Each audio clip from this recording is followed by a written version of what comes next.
Aujourd'hui, on est à Cassis et je vais vous montrer comment aménager un salon extérieur. La première chose qui est importante, c'est d'utiliser un tapis. On a l'habitude de les utiliser à l'intérieur et on les utilise bien trop peu dehors. Alors, l'utilisation d'un tapis extérieur, déjà, va vous permettre de délimiter un espace. Ça va créer un salon beaucoup plus cosy. Si vous avez des terrasses qui sont plein soleil et où vous brûlez les pieds, le tapis va vous permettre de couper du chaud. Et également à fin de saison ou entrée de saison, ça vous coupe du froid. Alors ici, on a choisi d'installer un canapé de chez Gervasoni. J'aime beaucoup cette marque italienne qui travaille avec des grands designers. On est sur un tech éco-tech, un tech recyclé qui est déjà blanchi, donc vous n'allez pas avoir ce sentiment que votre tech a changé de couleur. Et ce qui est agréable chez eux, c'est qu'on peut venir choisir un grand choix parmi les tissus qui sont imprimés, des tissus qui sont unis. Et également, on peut venir choisir la couleur du piping qui est ici. Donc là, par exemple, on a pris un fil de couleur marron. Alors ici, c'est mon petit conseil déco. J'aime bien aussi vous donner des petites idées. Ça, si vous coupez des arbres chez vous, si vous avez des amis qui peuvent vous récupérer des troncs d'arbres, d'abord, vous commencez à les policher, à les polir pour qu'ils soient complètement lisses. Vous achetez une peinture extérieure. Vous pouvez choisir des couleurs naturelles ou bien des couleurs vives, comme on a fait nous. Donc nous ici, on a décidé de l'utiliser en bout de canapé. Deux petits poufs un peu colorés. Et voilà, la décoration est terminée.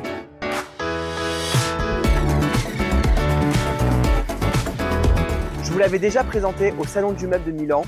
Voici la nouvelle collection de chez Sifas, une marque française de mobilier de jardin. Ils ont travaillé en collaboration avec un studio de design italien qui s'appelle Otto.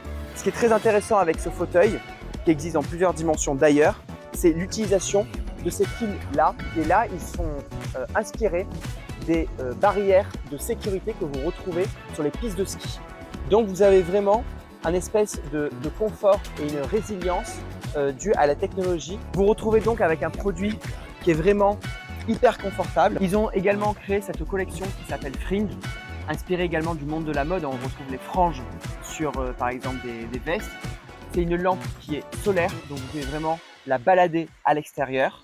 Elle a un côté qui est hyper fun avec des couleurs un peu acidulées. Et vous retrouvez donc avec une nouvelle collection chez Sifas qui est hyper fraîche.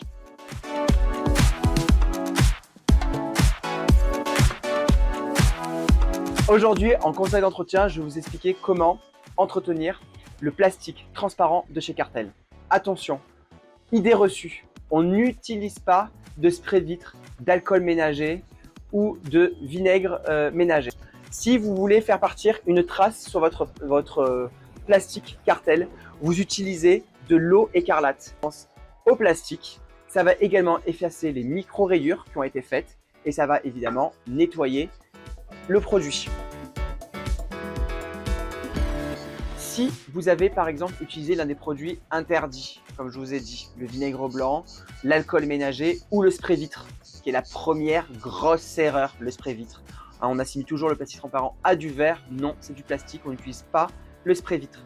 J'ai le produit miracle pour rénover votre mobilier transparent. C'est un rénovateur à plastique.